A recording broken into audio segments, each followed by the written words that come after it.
Mahalo for tuning in to the Art of Vibrant Living show, y'all. I'm Daniel Aaron, and may you live with great vibrancy.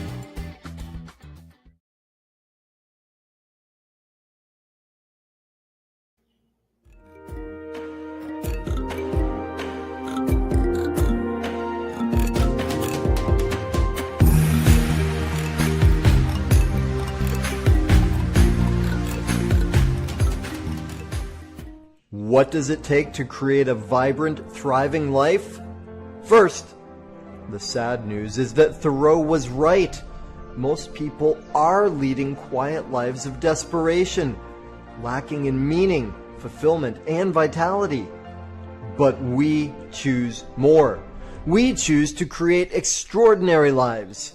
And the Art of Vibrant Living show entertains you with inspiration, empowerment, and education to create your life into a masterpiece. It's time. Let's vibe up. Hey, aloha, y'all. Daniel Aaron here. I am your host, and this is the Vibrant Living Show. So psyched that y'all are here. We have an amazing show coming. One of my favorite people on the planet who's going to drop some gold nuggets upon your uplifted hands. And I encourage you to take those nuggets and apply them, do something with them in your life.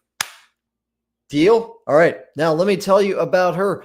Cami Wayness is the Freedom Scholar. She's got veteran experience as a public educator, homeschool mom, and homeschool mentor.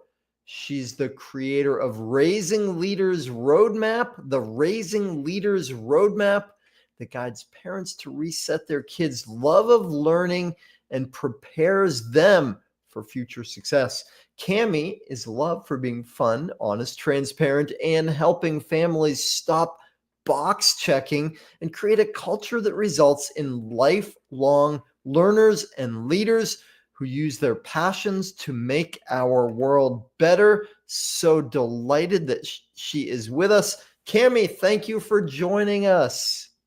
So excited to be here. Thank you so much for having me. Oh, it's a pleasure. It's an honor. I've been looking forward to this conversation for a while, right? As you know, and as people that are not new to the show, people that have been around before know, I'm obsessed with learning. So it's one of my favorite topics of all time. How did you get into this, though? How did you get to this point where you are the Freedom Scholar? Oh my gosh, it's a very supposed to be kind of story. And I say that in the way that it's really the what I'm supposed to do in the world. This started out as me being a high school English teacher. And I remember being a box checker as a student. I remember just saying to myself, you know, just tell me what I need to do. Just tell me what I need to do. Get an A or B. That's fine. I'm good. And I'm not going to put any glitter. I'm not going to put any, stickers all over my poster boards or my papers, but I'm going to get the job done. And then when I was a senior in college, I remember I was sitting around, and this is going to date me a little bit, but I was sitting around my room with Xerox copies of research, right? Remember when we used to have to do that? And then I was thinking to myself, man, this is everything that I get to do right now is be a student. That's my whole job, to learn about stuff I wanted to learn about. I was a senior in college learning about something I was very passionate about. And I was like, this is amazing. And I was almost done.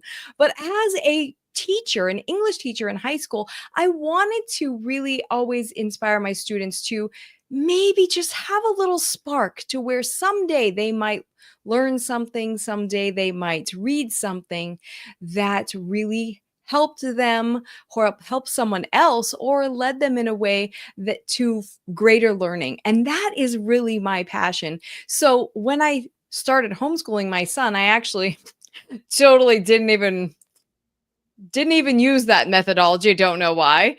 And I messed it up. I totally lowered his level of love of learning. And then we were both crying every day. And I was 6 years old. And I was like, this is not supposed to be like this. So I realized, though, quickly right away, I was doing exactly what I didn't I didn't do in school because I knew it didn't work. It wasn't engaging. Mm.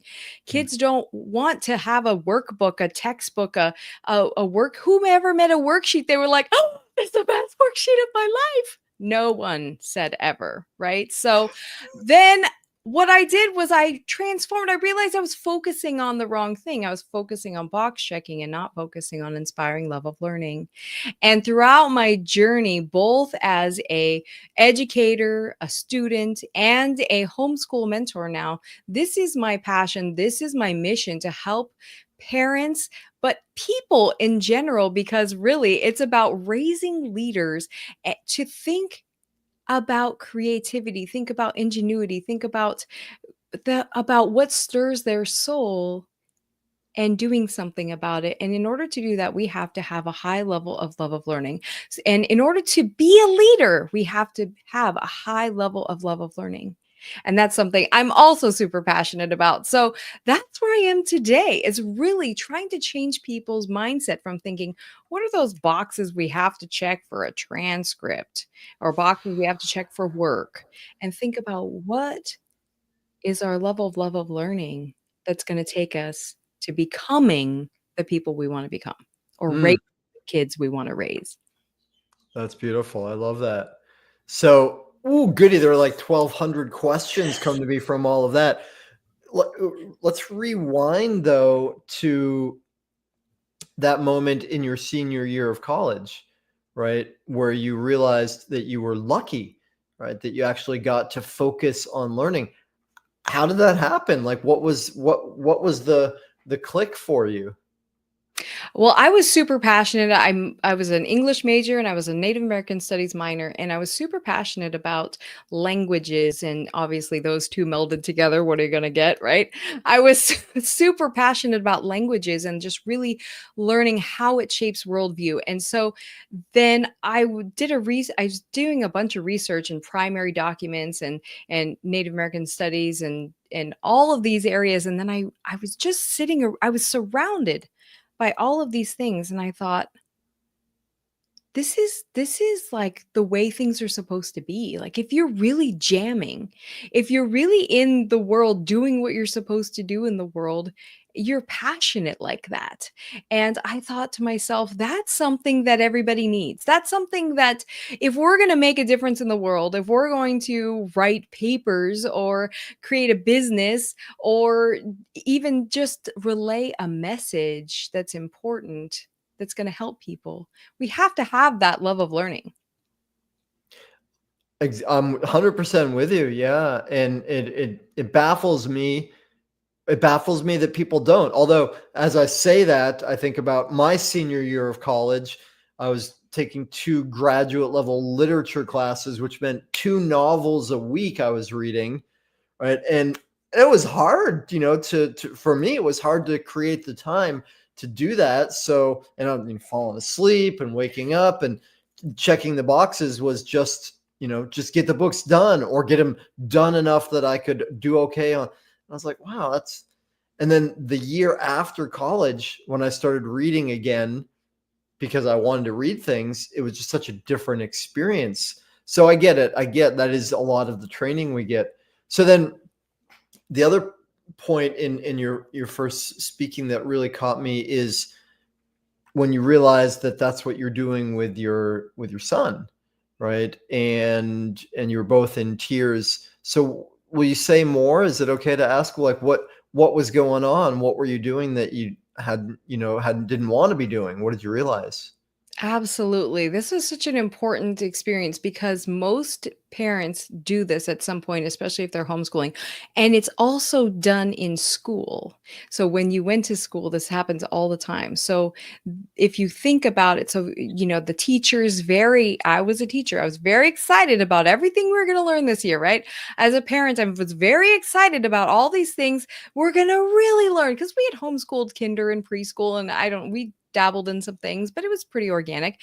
But then I just something clicked in my brain. First grade, now we're gonna really learn. And I got a bunch of textbooks and curriculum and I got a little desk and I was like, this is gonna be so cute. I can't wait.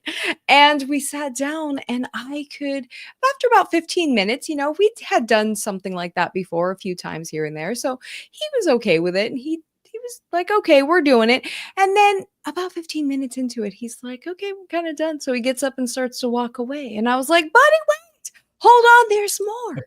And he was like, oh, I didn't know. Okay. So he sits down, he does about 10 more minutes, and he's like, okay, I'm kind of done. Let's get up and start to walk away. I'm like, buddy, wait, hold on. We haven't done any math. And in my mind, in the back of my mind, I'm thinking, if we don't do math, we're going to fail at life.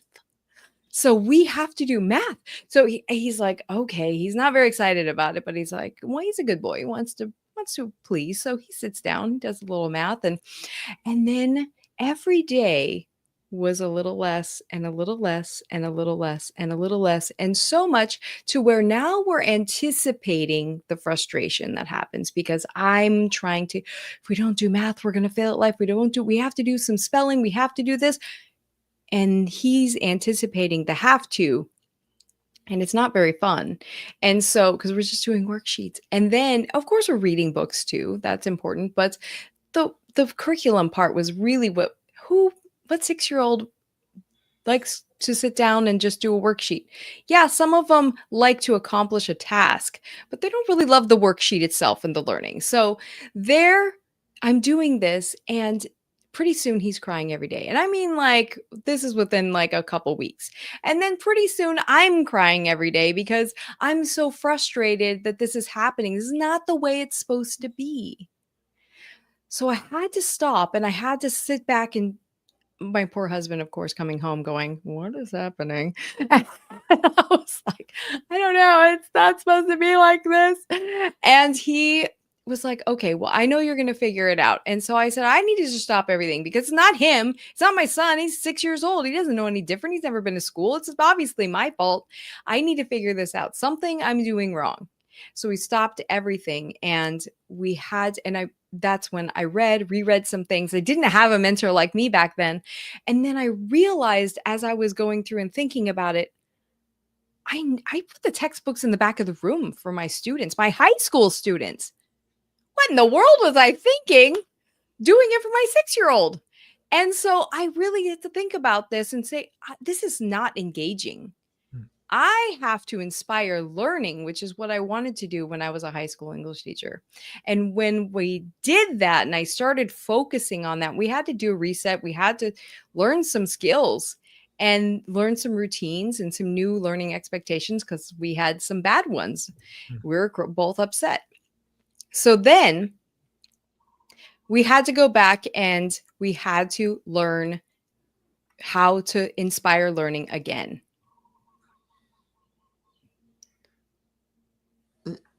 Yeah. Okay, cool. Well, I'm curious about all that. We seem to have lost the video, Cami. I wonder what's going on. Yeah, I'm not so sure about that. That is there's never probably happened to me before.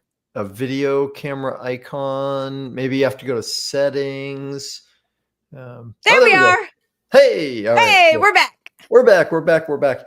So, okay, cool. I'm with you. So, oh, holy moly! Thank you for telling that story because I'm exhausted and depressed. No, I came out of it because the story resolved, but as you told what went on and how it built up, and I was just like, oh, it was so hard. I was all just about in tears just from you telling it. I can, and as you describe all of that, I think what a subtle and insidious and cumulative process that probably so many people go through and don't realize, like, all those step by step little pieces that create, all they know is, this is horrible. This isn't working. What do we do? I'm going to fail. We're going to fail. They're going to fail. And just forget it all. Or I don't know all of what they do at that point, but I can now see how it builds up in that subtle way. So, oh goodness. So how do you how do you help people then? They have a different experience of that now. Well, that's a great question because the first thing we have to do, which is what I had to do, it honestly took me a solid 6 years to unlearn what I call the educational should. So that's that box checking mentality, that should in our minds that, oh, if we don't do it, we should be doing more. We should be doing this. We should be doing. And granted, I don't care if you have kids or not, you're thinking this about your day. Right? You're thinking, I should have done this. I should have done more. I shouldn't have done that. Right. And we're thinking about that all the time. And that educational should that we have on our shoulders is preventing us from inspiring learning. It's preventing us from the freedom to learn. And that is another reason. There's a lot of into the Freedom Scholar, why it's the Freedom Scholar, but that's one of the reasons is the freedom to learn, the ability to have that freedom to learn. And that all the shoulds on us really build up and we feel stressed about it when it's not even real. It's made up. Every kid is ready for a different thing, a different skill at a different time. Every kid's interested in different things. Every kid is whatever. Yes, there's some have tos. I understand there's some box checking, but it doesn't have to be when love of learning is low. Because when love of learning is low and you start pushing that should and start pushing the box checking, then you're just going to get it lower and lower and everyone's going to be crying every day like me. Or when love of learning is high, now you can do some more shoulding. You can do some more. This is something we have to do because we have to do it, right? And that's okay. You can teach that with your kids outside of education at first. There's no reason why, well, we just have to write this paragraph because sometimes we have to write and do hard things. Well, why can't we do hard things with cleaning up our room or do hard things with pulling weeds? We can do hard things in different ways. And so for our own brains as adults, we can make that the same as well. Let's do hard things outside until we raise our love of learning, and then let's challenge ourselves.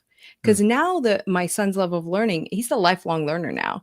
And I can ask him like, hey, man, you can read Euclid, the father of geometry, his translated text. You can read that. Let's go through it together. And yeah, sometimes it is hard and that's okay. What are we going to get out of it though by accomplishing this? And we can focus on something different. He gets it. He knows it. He has confidence that I can learn. I know how to learn. And so what the first thing I do with people is we have to unlearn that educational should. We have to combat that limiting belief that there's all these have to things and keeping up with the Joneses and all that stuff. And what if my family asks the kids, what's 7 + 7 and they don't know?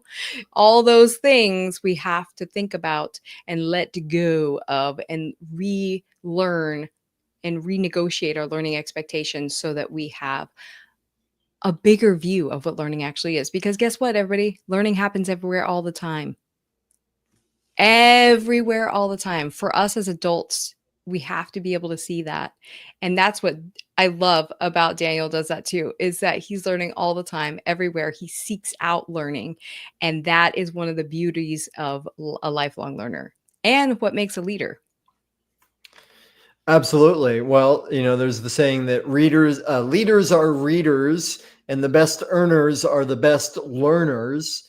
And I love what you said, the educational should, removing that being, and we all know it in our own way. Anytime we feel like we should do something, part of us right away is like, I don't want to do it. So when it comes to developing love of learning, and I love the way you spoke about that as the way I was picturing it is like a meter, right? Like we might, sometimes I've got a lot of energy, or I'm hungry right now, or this is a point where I've got a lot of discipline. Later in the evening, I don't have so much, and chocolate cake looks, way more tempting, whatever. So it's a meter, and this is the way it occurred to me in my mind is love of learning is a meter, and it goes up and down. And if you remove the educational should, that's automatically going to bring it up some, right? Yes. So, and then what else? Like, how do you increase motivation and desire for learning? Well, life happens, right? And it changes and moves it down. So like Hmm. For teens, hormones, right? That you get a new puppy, you like get a new job, you have to move. It comes, love of learning comes down. You're not focused, inspiration comes down, and you have to have the skills to be able to keep it high. And part of that is creating the culture. That is really Hmm. the most important thing, is creating the culture. We have a culture in our home, in our family, no matter where we are in the world, that is a high level of love of learning. We're always learning. Learning happens everywhere all the time. And if we're constantly sending that message, that really is the theme song of love of learning. Learning happens everywhere all the time. And if we're constantly in pursuit of that, then inspiration will always stay high. There's a lot of skills in there to get to that point, but that is really what we have to do. We have to navigate. We have to see, oh, it's low, and then navigate back up to where it's high Hmm. again. And Hmm. when we're as entrepreneurs, we have to do the same thing. I definitely don't feel like writing an email right now. I definitely don't feel like, making that call. I don't want to get all gussied up for my podcast today, but I have to renegotiate that. What are we doing this for? The why, right? The end goal. And for me, in working with parents, the end goal is the most important thing. Who are we trying to raise? And for us as adults, the question is, and for my son too, I'm constantly asking him this question. If you ask him, it's almost every day that we ask, who do you want to be? What kind of Hmm. person do you want to be? If we ask them that question all the time, as parents, we ask, who are we trying to raise?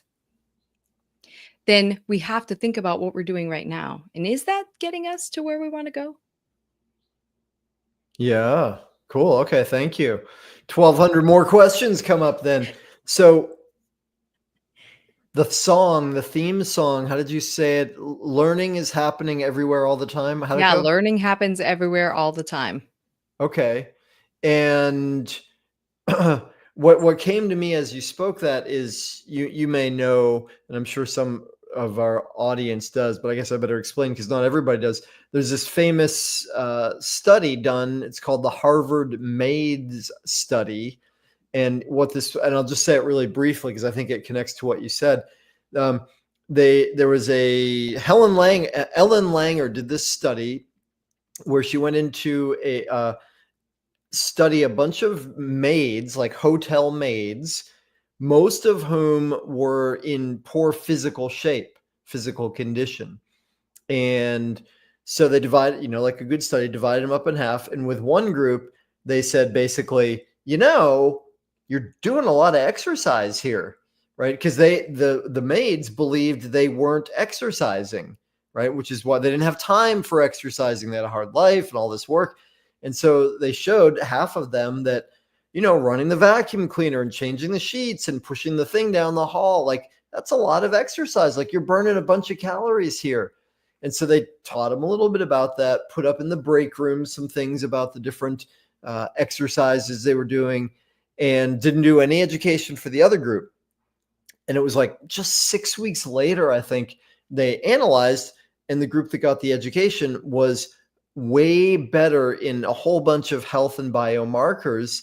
And it really clearly indicated that, and they were doing the same thing, right? Both groups were continuing to do the same thing, but these ones were aware that they were exercising. So they were actually getting the benefits. And so that's what I heard when you talk about learning is happening everywhere all the time is, well, that's true for everybody. I think I'm going to ask you more about that. That's got to be true for everybody, but a lot of people are missing the boat on that and not realizing it. Am I on track with what's part of this? 100%. Absolutely. Yeah. It's very much a mindset shift, right? So if we think, we're going to have a schoolroom, or we have an office, right? So we have an office, and this is where I do my research. This is where I do my podcast. This is where I do my emails and the output and all these things and my communication. Then outside of that, I'm not doing that, or it's less of importance, which is really what happens, because kids are constantly learning. Here's the learning that adults think is important, that society think is important, and it's kind of boring, and sometimes I'm not really that good at it. And here's the stuff I like to learn about, Hmm. and like skateboarding or whatever the case. And it's super fun and I love to learn about it and I'm kind of good at it, but it's not really that important according to the people in the world. And we have to change that mindset. We have to bridge that gap. And so as adults, we have to do the same thing. We have to understand that the crossover of the learning happens all the time. So the things that we learn in about nutrition and health transfer to the place where we're standing at our desk, we're doing our, we're taking a couple of squats in between each call, or we're doing, we're doing lots of different things. So where the mindset shift happens. And so when that happens, now we're seeking out the learning opportunities in different places. So in terms of, we might be just doing everyday activities, but we can say, oh gosh, we were in the garden pulling weeds, but guess what we learned? We learned that we can accomplish goal from this point to this point. Our goal is I'm going to get this side of the yard done today. And we accomplished this. What did that teach us? That taught us that we're our word to ourselves and we're going to do what we say we're going to do, right? That's learning, right? So or you're learning that this weed is easier to pull than this weed, or this weed is, or whatever the case. There's so many things that's learning that we don't necessarily identify as learning because we're not conscious about it. It's kind of like when you're about to buy a car and you are constantly seeing that car everywhere where you didn't see it before.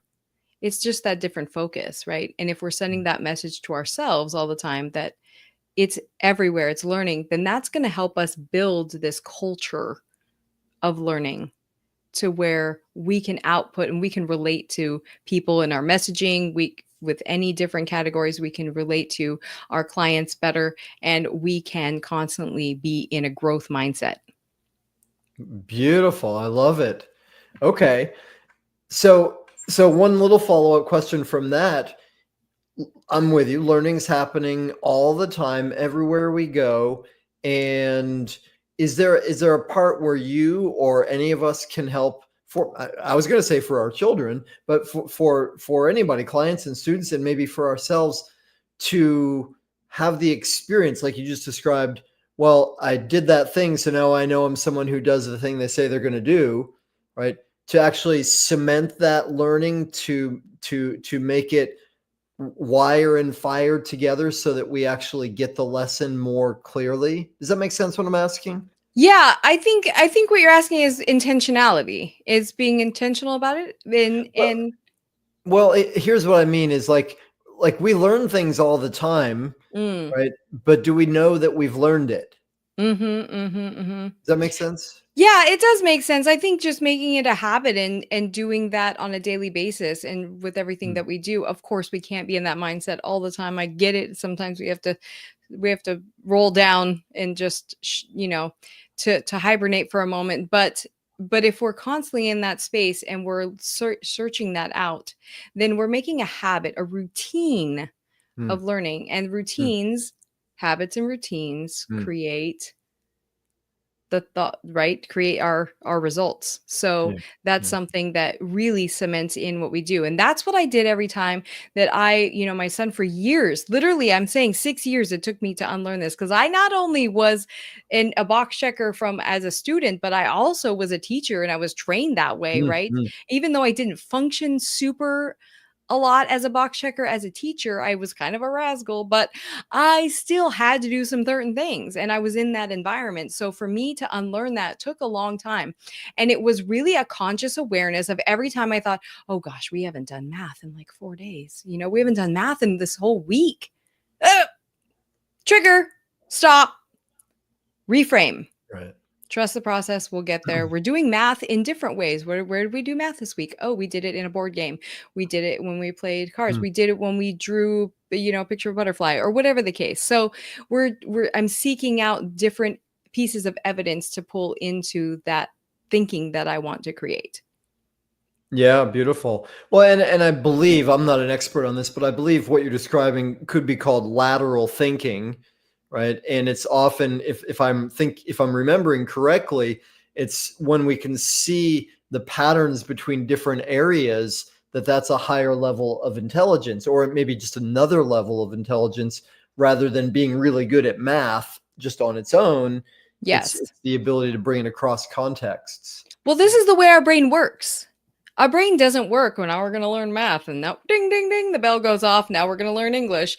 That's not the way our brain works. Our brain works. I want to create a skate park. So what do I need to do? I need to learn Mm. how laws are made, approved in the city. I need to know how the zoning laws work. I need to think about land use. I need to think about construction materials and how to engineer something, how to architecture. I need to think about physics and the history of the different tricks. You can tell I know a lot about skateboarding, but the history of different tricks and things that they do and how that relates to the angles and the different tools and stuff I'm going to put in the skate park. That's the way our brains work. When I wanted to start a podcast, I knew nothing about podcasting. I didn't even really listen to podcasts all that often. And so I knew nothing about audio editing, anything like that. And I didn't want to research any of that. It's not my jam. That's not my skill set, but I wanted a podcast and I knew that was important to my audience. And so I researched everything. I researched audio. I had literally look up what MBPS means. I know that's so sad, but that's what I did. For me, it was part of the learning. I had to learn what's the best podcasting, software. What's the best podcasting method to get out there? What's the, names, graphics, all of these things in order to create a podcast. Even though I didn't want to learn any of those things, but because I wanted a podcast, that's what I learned. I love it. Well, and I think, coming back to the question I asked earlier, how do we increase love of learning? You added another element there, which is we focus on what we want, right? Yep. That actually is not what somebody else tells us we should want again. Yes. So, and then I know another barrier to learning, which I will see if I can model the antidote for. What's MVPS? The MVPS. Yeah. I guess I should know. No, it's just the megabytes per second, I guess, is what it is. Wow. And I didn't know that. So I'm looking up all this analytical tech, audio tech language, this vocabulary that was not familiar to me. So I literally had to look up things that other people would be normal. I'm with you. Well, and and I guess part of also I heard MV, not B. Oh, okay. And I'm sure you already know that. It brings me back though. When I lived in Bali, I had an amazing moment where I was sitting at a cafe with a friend of mine. I had been living there 6 months. He'd been living there 5 years, and the wait staff came to take the order, and I stumbled through ordering in Indonesian, right? And then my friend, 100% English. And afterwards I was like, how come you didn't speak any Indonesian? And then I was like, wait, I never hear you speaking any Indonesian. And his response was, well, I feel stupid. And I was like, oh, right. And because in the beginning we have to make a mess, right? In the beginning. And so I was comfortable with being an idiot, being like, what does that mean? I don't get it. And, so does that make sense as a part of learning? Oh, this is so true, because this is a difference between people that succeed and people that don't, right? So we have to have the confidence to be able to fail. And we have to have the confidence to know that it's okay to mess up. That's how everybody wins. Everybody wins because they messed up. When I started my weekly Facebook Live, which is now on YouTube and in my podcast, I started it because one of this woman I was following about business and marketing, and I had no idea about business and marketing. She was doing that. And I said, well, if it works for her, why not? Right. So I started this Facebook Live, and I talk for an hour, 45 minutes to an hour by myself for every single Thursday, and just taught way over taught and did all these things. And it was so terrible. And I was so committed though to being consistent and messing it up. And another example I have of that is during I was working with a branding and sales and marketing company all last year. And one of the biggest things I saw was people that were on the calls and the coaching calls, they were okay, does anybody have any questions? What are we working on now? Okay, this and this. Does that make sense to you? And Everybody's quiet. Everybody's like, I don't know what to say. Does anybody want to show us their, statement, their mission statement, their whatever, your elevator pitch? And I'm like, me? First of all, I paid a lot of money to be there. So I want to get something out of it. And secondly, I'm like, anybody, give me some feedback. Let me hear it. I'm not taking it personally because I know that it's just me on a scale going up and down, getting a little higher every single time. And I will learn this. I will. I have the commitment and the confidence. And that's the thing that love of learning does. When you have a high level of love of learning, people have confidence. Kids have confidence. My son the other day was talking to my husband, and I overheard them, and he was saying something. My husband was saying something about, well, you'll need to learn such and such someday. And he goes, well, if I want to, and he wasn't trying not to be rude, but he was just conveying confidence. He says, well, if I need to learn it, then I'll just get a book or a class and I'll just learn it. And I was like, yes. I was like, that is the theme song of a lifelong learner right there. Because that's what we have. We have the confidence just to say, yeah, I'll just learn it. I don't know anything about podcasting. I'll learn it. I know I can. I don't know anything about sales calls. I was terrible at them. And I was part of a network marketing business for almost 15 years and was terrible then too. But I tried to get better and got some new information. And I booked my calendar so full in the beginning. I had to schedule lunch. I had that many calls and I just wanted to get better. I knew it was just me just practicing and getting better. And some people are just for practice. Yeah. Although we do our best, and you just got to fail forward. That's the key. And if our level of love of learning is high and we're a lifelong learner, done. Yeah. Totally messed it up. Whatever. I'm with you. Beautifully said. I love that. Yeah. And I'm the same way. Anytime they're like, anybody have a question? I'm like, I got 40. Yeah. Like, really? Nobody else is going to go? Okay, I'll go again. Oh, sure. And you kind of feel rude, almost like you're taking the time, but you're like, anybody? Okay, me. Yeah. So time you mentioned, and we are coming toward the end of our time. Cami, is there anything that I haven't asked you about that you would like to bring forward here? I guess I would like to say, especially to your audience, that because you guys are so ready to take your mission into the world, and you probably already are, and you're ready to really open it up and create a movement and change people's lives for the better. And if you're going to do that, you have to make a consistent effort to get out of your comfort zone and to push yourself more and fail and mess it up and fail and mess it up. Because the more times you do, the more relatable you are, first of all. And two, you're going to just explode your mission. People need you, and the world needs you to take your message out to the world. They need you to transform their lives. And they can't wait for you to connect with them, be real, be who you are authentically, and really, really help them. Hallelujah. Beautifully said. Thank you. So I love it. I'm juiced up from that. Thank you so much. Cami, do I remember correctly that you have a gift for our audience? I do. Yes. Yeah. This is it's generated for families, but don't get me wrong, it's actually for you. So it's called the Love of Learning Assessment.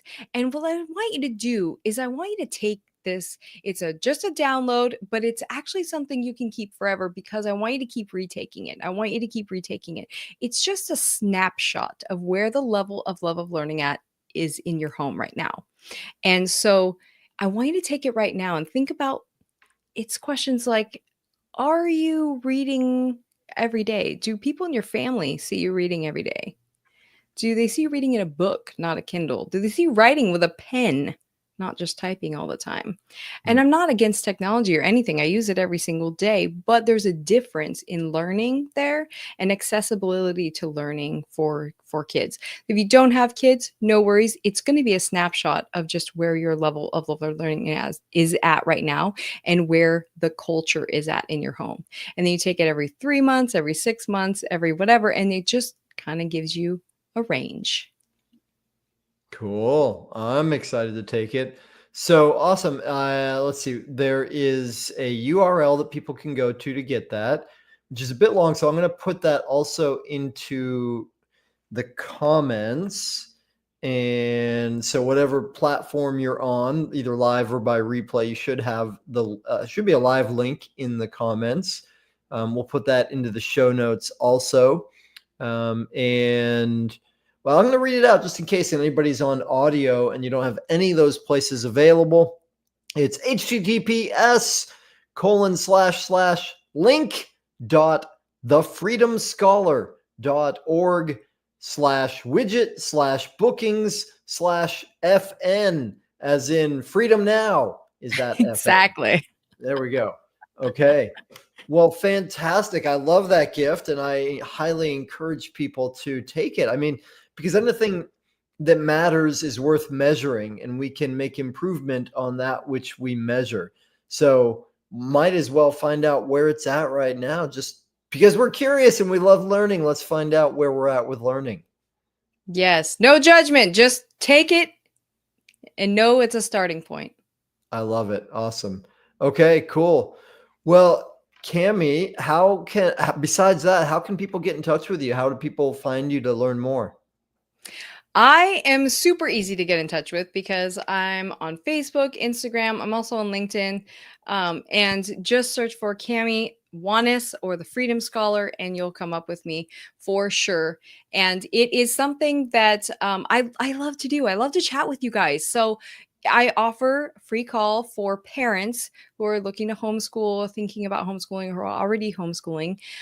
But if you are just want to connect with me and network with me and chat about how we can collaborate together, I am very open to that too. I do that all the time. That's how we met. Daniel and I met as well. So we are collaborating on another project together. So I'm really excited about meeting more people and really helping everybody get our messages out there together.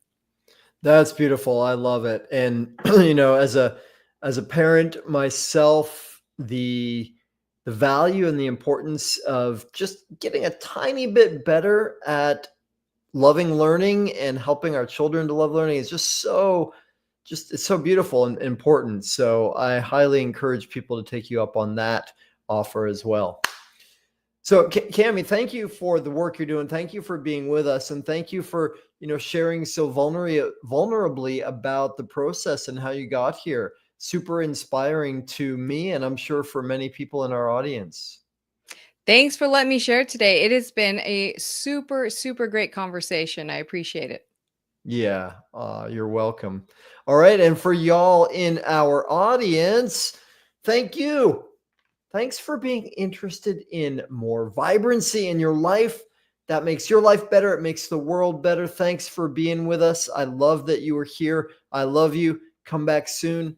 See you later. Mahalo for tuning in to the Art of Vibrant Living show, y'all. I'm Daniel Aaron, and may you live with great vibrancy.